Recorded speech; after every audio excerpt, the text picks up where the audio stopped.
Good morning, everybody on YouTube. This is Rick from Obsolete Video Services.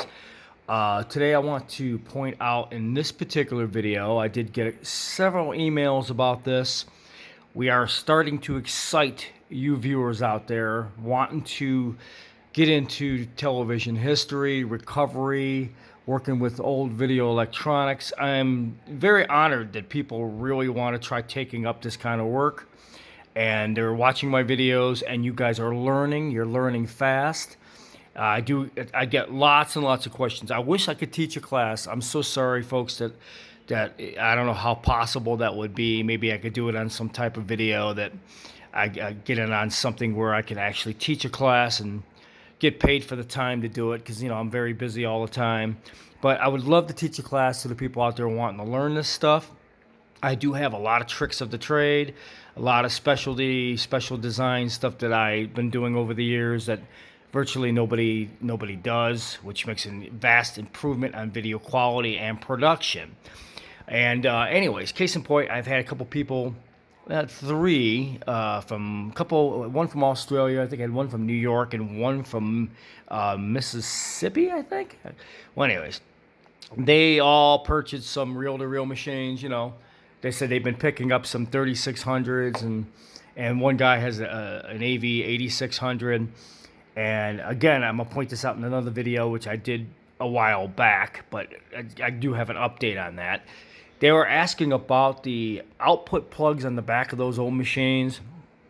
These old machines do have they have UHF round output plugs on it, and it's not an easy plug to find unless you search for it, or it's kind of a hassle to make connections. I get that. A lot of people would like to use like RCA plug outputs and stuff like that. They don't want to deal with those funky old connections.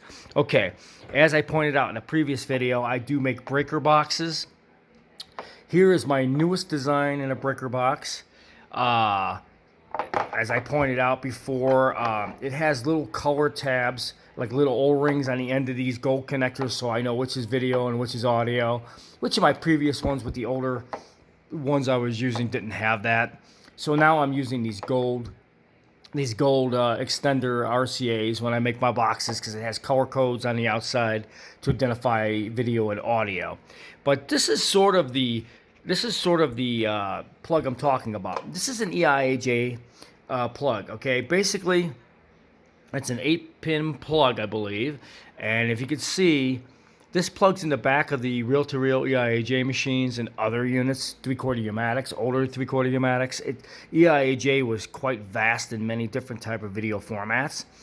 And if you don't want to hassle with the very funky video output plugs and connectors on some of these units, and you have to get special adapters and all that crap, one of these is very easy to use. You plug this into the Eiaj 8-pin, and it's all ready to go. Your video out and your audio out. This is how I make it simple, like with my CV skip field machines and some of my Eiaj machines.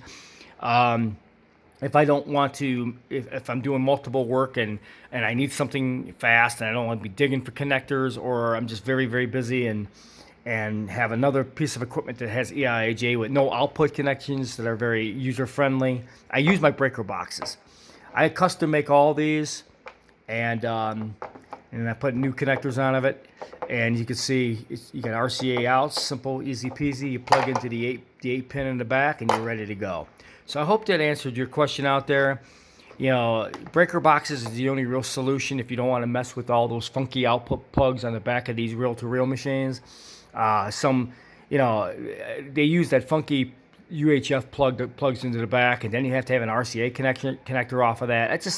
I don't know why, but I just think that was such a crappy way to design these machines. But they could easily have put RCA plugs on the back, but they didn't. So I hope you guys enjoyed this video.